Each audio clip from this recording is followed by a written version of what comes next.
ሰላም ሰላም ጤና ይስጥልን ውድና የተከበራችሁ የኢትዮጵያ ቤተሰቦቼ እንዴት ናችሁ? ሰላም ናችሁ ወይ? እኔ ያለው እግዚአብሔር ይመስገን እጅግ በጣም ደህና ነኝ። ሁላችሁም በያላችሁበት የእግዚአብሔር ሰላም ይብዛላችሁ። እኔም አለው ደህና ነኝ እግዚአብሔር ይመስገን። እንግዲህ ዛሬም እንደተለመደው የትንሱን እናትና ትላንት የትንሱን እናት አይተናል። በጣም አመስግነን የእውነት ጨዋ ሴት ትልቅ እናት አስቀድመው የተቆጡት ልጃቸውን ነው። በቃ ጥፋት ይኖርባትም አይኖርባትም ልጃቸውን ገስጸዋል፣ ልጃቸውን ተቆጥቷል። በኋላ ላይ ነው አላዛርን ሲያገኙት የተናገሩት ነገር ሁሉ ትክክል ነው። እሱ ወንድ ነው፣ የቤት ራስ ነው። ስለዚህ ትዳሩን በስነ ስርዓቱ መምራት አለበት። መቆጣትም ተቆጥተው እውነታቸውን ነው። ባለጌ ነው፣ አዎ ባለጌ ነው። በቃ እናት ለልጇ ብዙ ነገር ትናገራለች። እናቱ ቤት ውስጥ ቁጭ ብላ ቤቱ የምትበጠብጥበት ልጅቷንስ ቁም ስቅሏን የምታሰቃየው ልጄን ተንከባክበሽ አልያሽውም አንቺ የሚስት ወግ የለሽም በሚለው አይደል እንዴ ተነስታ እዚህ ደረጃ የተዳረሰችው። ዛሬ ደግሞ ይበልጥ ብላ ማለት ነው። ዛሬ ደግሞ የባስ ብላ እና ዛሬ ደግሞ ሆነ ብላ ማለት ነው።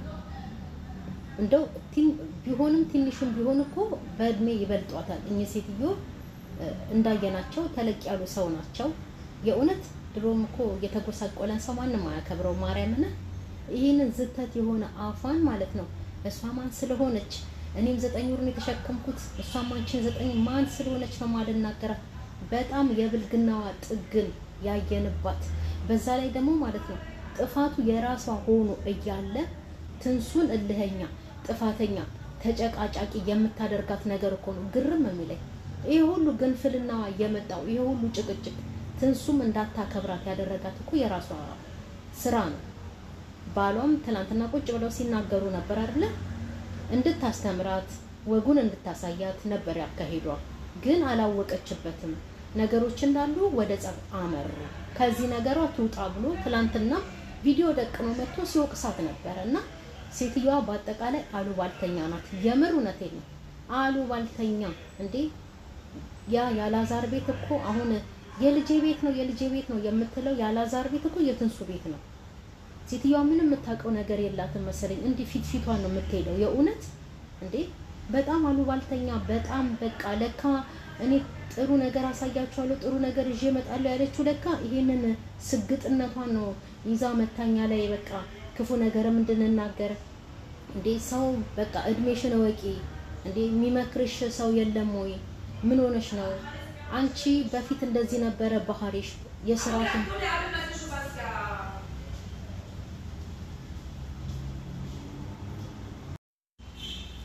አንቺ የመጣሽው ይሄንን የድሮ ታሪክሽን ይዘሽ ነው የመጣሽው። የምትሰሪው ስራ ትክክል አይደለም። የሚመክርሽ ወገን ዘመድ ጎረቤት ጓደኛስ የለም ወይ? ምን ሆነሽ ነው ከልጆቹ ህይወት የማትወጪው? እያለ የማይናገር የማይለፈልፍ ሰው የለም። እሷ ግን ሰው ጠይፉ ናት። ማርያምን ሰው ጠይፉ። በዛ ላይ ደግሞ ልጇም እንደሷ ነው የወጣው። ሚስቱን በስነ ስርዓቱ አናግሮ እናቱንም እንደ እናት መክሮ ሂጂ። እንደውም የትንሱ እናት ምን ተናገሩ? በእሱ አስተያየት እኮ መድኃኒት የተናገረችውን ያህል እናት ትንሱን እንደረገጠቻት አረጋገጥ ቢሆን ኖሮ የትንሳኤ እናት እኮ ምንም አልተናገሩትም። አላዛርን ቤትህን በትክክል አትመራም፣ ሚስትህን በደንብ አልያዝክም፣ የሰጠው ካምኝክ ነበረ፣ ልጄን ግን አሳነስክብኝ፣ እኔም አነስኩኝ፣ ውሻ ሆኜ በጎረቤት ተሰደብኩኝ፣ የማንም መተያያ ሆንኩኝ ነው። እውነት ነው። ይሄ ልጅ ክብሯ በጎደለ ቁጥር ማለት ነው በአንድ ሰው የተነሳ የቤተሰብም ክብር ይነካል እንደዛው ማለት ነው። ስለዚህ ትክክል ናቸው የትንሳኤ እናት።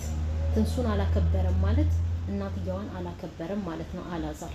ዛሬ ደግሞ የባስ ብሎ ማለት ነው እኔ ምን ላድርግሽ እኔ ጥፋተኛ። በጣም ባለጌ ጋጦጥ ሴት ያሳደገው የተባለው እንግዲህ እሱ ነው። በቃ ትክክለኛው ይሄ ነው። ማርያምን ማንም ሰው አስተያየት የሚሰጠውን በኮመንት እየጻፈ የሚሰጠውን አስተያየት ነው እኔም ራሴ ወጥቼ በቪዲዮ የምናገረው የምሰራው። እና ሴት ያሳደገው ማለት አላዛር ነው። ምንም ክብር የሚባል ነገር የለውም። የትንሱና ትክክል ናቸው። ሚስትህን አክብር፣ የቤት ራስ ነህ፣ ቤትን ሰብስብ፣ ታርቃችሁ አርፋችሁ ኑሩ። እሳቸው እንደውም ካልታረቃችሁ ትዳራችሁን በስነ ስርዓቱ ካልያዛችሁ እንዳታናግሩኝ፣ እንዳትመጡ እኔ ጋር፣ እኔም አልደርስባችሁ። እንደውም እኮ እሳቸው በክብር ነበር እንደውም ቤት ድረስ ተጠርተው እንደ ሽምግልናም ቢሆን ለመቆጣትም ቢሆን በስነ ስርዓቱ። ግን የት ነው የተጠሩት? ውጪ። ለምን? ትንሱን ብትሆን የአማቿን አፍ ፈርታ ነው ውጪ ላይ፣ የሰውንም አይን ምላስ ፈርታ ነው ጭር ያለ ቦታ እኛንም የሚያክሉ አዛውንት ሴትዮ ቀጥራ በጠራራ ፀሐይ እንትን ስትላቸው የነበረው። እና አሁንም ቢሆን የአላዛር እናት የእውነት ምን አይነት ስራዋን ይዛብን እንደመጣች። ሰው እኮ ሲወቀስ ወጥቶ ሰው ሲወቅሰው ሲናገረው አይ ልክ አይደለም፣ እንደዚህ የምትሰሪው ስራ ጥሩ አይደለም፣ ተይ ከአንቺ ጋር አይሄድም፣ ከእድሜሽ ጋር አይሄድም፣ ተይ ተብሎ እኮ ሲነገር ሰው እንዲህ ብሎ ይመለሳል እኮ። እሷ ጭራሽ እንደ ህፃን ልጅ ብሶባት ከትንሳኤ ጋር ሳይሆን ማለት ነው፣ እሷ ከኦዲየንስ ጋር ነው ግብ የያዘችው፣ እልህ የተገባባችው ከኦዲየንስ ጋር ነው፣ ከኛ ጋር ነው እየወጣን ስለምንናገራት ማለት ነው። እና በጣም በቃ መድኃኔዓለምን በጣም በቃ ምን ብዬ ልንገራቸው?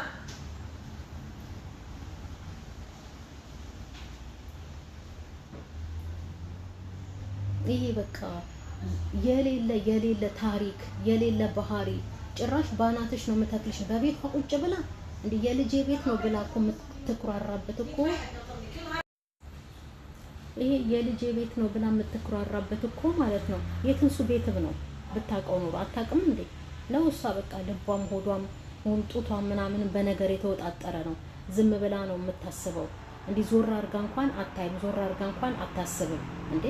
የአላዛር ቤት እኮ ማለት የትንሳኤ ቤት እኮ ነው። የትንሳኤ ቤት ማለት እኮ የአላዛር ቤት ነው።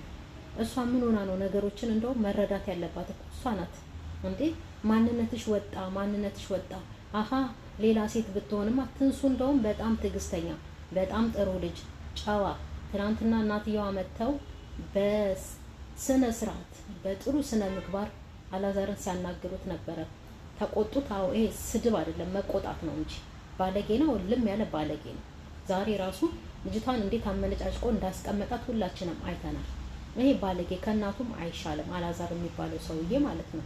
ግን በዚህ ልክ እንደዚህ የወረደ ነገር እናቱም በባሏ እስክትወቀስ ድረስ ማለት ነው። በባሏ እስክትወቀስ ድረስ እኔ የተላከችው እዛ ነገሮች እንድታስተካከል የትዳርን ምንነት ካሳለፈችው ኑሮ አንጻር ከትዳሯ ካሳለፈችው መልካም ነገር ይዛ ትንሱን እንድታስተምራት እንዲነጋገሩ ነበረ። እሷ ያደረገችው ምንድነው? የቁጭት መወጫ ነው ያደረገችው። በቃ በእውነት የቁጭት መወጫ። ምክንያቱም እሷ የድሮ ባሏን የአላዛርን አባት እርግጠኛ ነኝ በዚሁ ጭቅጭቋ በዚሁ ምላሷ ነው ሰውዬው ብን ብሎ ጥሏት የሄደው። በቃ ይሄ ያስታውቃል። ባሏን ራሱ ይሄንን ራሱ ባሏን በእንክብካቤ አልያዘችውም። ያልወለዳቸውን ልጆች እኮ ነው የሚያሳድግላት አይደል እንዴ? መቼም እንደው የወለደ እንደው ክብር አለ የወለደ ጸደቀ ቢባልም ማለት ነው። ተንከባክቦ እኮ እሷ እኮ እዛ እንትን የልጇ ቤትን ስታፈርስ እኮ እሱ ልጆቼ ኑ ትምህርት ቤትም ከፍዬላችኋለሁ ትምህርት ቤት ትሄዳላችሁ አታስቡ ብሎ እኮ ደረሰኝ ሲያሳየ ነበር። ምርጥ አባት ነው። ባልሽን አትንከባከቢም እንዴ? አቅፈሹ የምትተኙን በቃ ነገረ ስሯ ሁሉ የጠላ ቤትና የምናምን ይሄ ይቅርታ አርጉኝ መድኃኔዓለም ከምንም ነገር በምንም በቃ ትምህርትም የማይሰጥ ምንም ጣዕምም ለዛም የሌለው ንግግሯ ሁሉ እሬት ጭቃጭቃ እየመረረሽ ነው የምትውጩ። እንደውም ህይወቷን ውልቅ አርጋ ይዛ ወደ ልጆቿ ጋር መሄድ። ትንሱም ህይወቷን መኖር አለባት። እየመረረሽ ወይ ትፋቻለሽ አለሽ። መጨረሻ ላይ ነው ትፋቻለሽ። ምርር ሲልሽ ትተሹ ትሄጃለሽ። በቃ ሆነ ብላ አስባ ጠንስሳ እኔ እሞክራታለሁ ነው ነገሩ። እሞክራታለሁ ለኔም ክብር ማሰጠኝ ከሆነ ለልጅም ክብር ማሰጠኝ ከሆነ አለያያቸዋለሁ ነው በቃ። ይሄ ነው እኮ በቃ። አየንሽ፣ ማንነትሽ ተገለጠ፣ ሞከርንሽ። ስለዚህ አንቺ ግትር ነሽ፣ አመል የለሽም፣ ክብር አልሰጠሽንም፣ ትንቂናለሽ። ስለዚህ ሲመርሽ ትወጫለሽ አለቻት። በቃ አያችሁ አይደለ? እሷ ድሮም አስባ የመጣችው እሞክራታለሁ፣ ቆጣታለሁ፣ እናገራታለሁ። መልስ መሰጠኝ ከሆነ ለኔ ክብር ማትሰጠኝ ከሆነ ይቺ ለትዳር አትሆንም። ስለዚህ ከቤት አፋታታለሁ ከልጄ ብላ ነው ቆርጣ አይመጣችሁ። በቃ አንድ ሰው የሆነ ንግግር ሲናገር የሆነ ነገር ከንግግሩ ተወስዳላችሁና የአላዛር እናት በትልቁ ኤክስ ነሽ።